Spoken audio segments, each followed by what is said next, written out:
niba ushaka kubyaza umusaruro internet ikakubwira story y'uruvu uraza kugira ikintu wigiramo.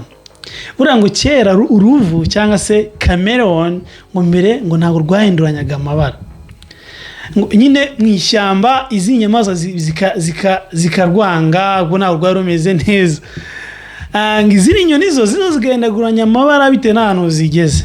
Umunsi umwe rero uruvu rwigiye inama yo kuzajya rugira ruhindaguranya amabara bitewe n'ahantu rugeze. Rwagera ku cyatsi ruhindura icyatsi, rwagera ku mutuku ruhindura umutuku. Iyo byarufashije gukundwa no kuba ahantu henshi hagiye hatandukanye. Iyi nkuru y'uruvu rero nariko niko imeze mu bantu ushaka gukoresha social media. Ni byiza ko wisanisha n'abantu uri muri serving. Ni byiza ko wisanisha na audience yawe, ukamenya ibyo bakunda akari byo ugerageza kuba, ukamenya uburyo babishakamo akari ugerageza kuba. Nimba bashaka mu buryo bwa video ndende ukore video ndende, nimba bashaka mu buryo bwa video ngufi ukore muri video ngufi, nimba bashaka mu buryo busekeje bikore mu buryo busekeje. Icyambe nuko wanza kwisanisha. Gerageza ube nk'uruvu kuri internet, ariko wibuke kuba nk'uruvu muri Ninesha.